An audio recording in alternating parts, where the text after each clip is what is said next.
Through you, Chair.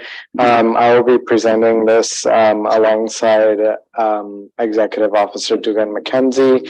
I'm really excited for us tonight to be able to share the WRDSB annual report, formerly referred to as the Director's Annual Report. We made the change to reflect the fact that, all of the work that happens requires quite an amazing team effort. And so part of that was to reflect that it is all of us as a team working together. So from this year moving forward, we'll be referring to it as a WRDSB annual report. It'll still fulfill all the requirements that we have to for the perspective of ministry reporting. So that's the first part. The second thing that I wanted to be able to say is what a monumental task it was once we sat down to start doing this, to be able to show and highlight all the work that we've done over the last year, and trying to do the work of being able to figure out what the highlights were that we wanted to be able to share through all of the amazing things that would happen. So on that note, I'm going to pass it over to Executive Officer Dugan McKenzie, and we'll start a little bit of a preview of what the report looks like this year. Okay, thank you.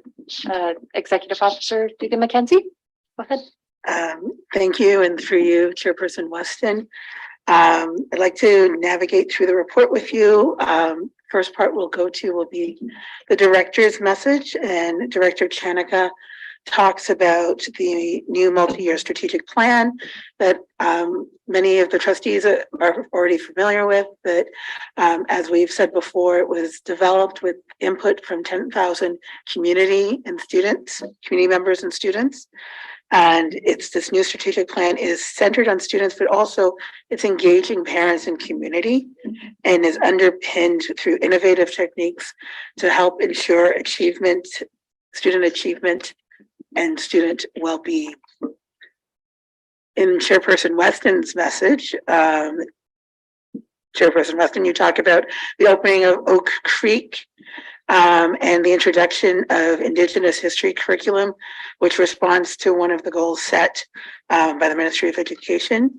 The next area you can visit is the student trustee section, where the trustees talked about their work to reform student elections and make it a bit more democratic, and get involvement with students from across the board. The next is a new section where we outline risks and opportunities that the board has dealt with and overcome as we move to achieve our organizational goals. And lastly, I'd like to take you to By the Numbers, where we detail our budget in By the Numbers.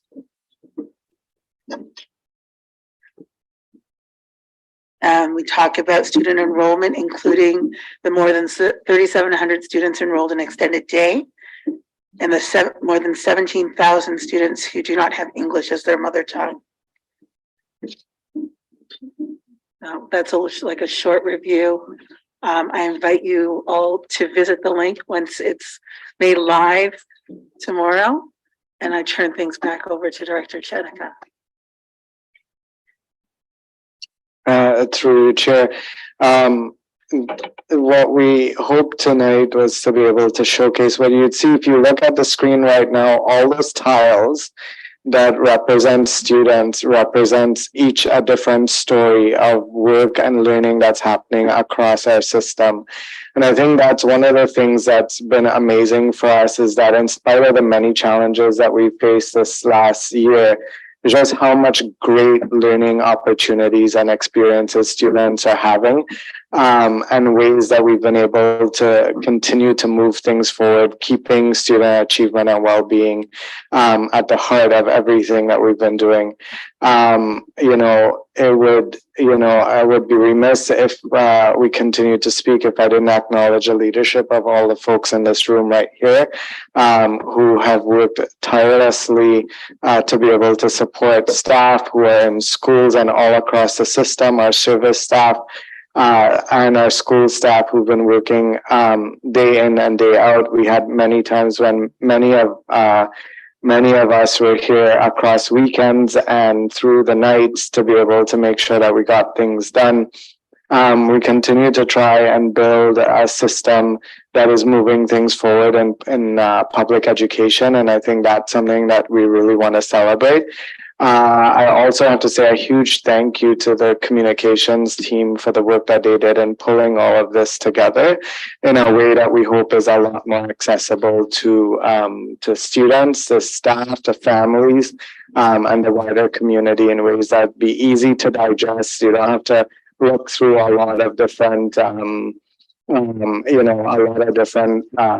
spaces to try and find things. And keeping in mind, our 17-second attention span, you can do it in short spurts and be able to get what you need in the moment. So lots and lots of thanks. I really see this as a point of celebration for us tonight. Really, really celebrating the amazing work that's happened across the year. Thanks so much. Trustee Radlin? Thank you, through you, Chair.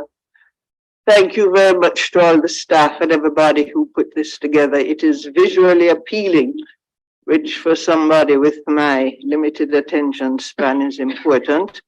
So thank you for that and for the information. And I especially appreciate the voice of the student trustees and their contributions to the board and its governance.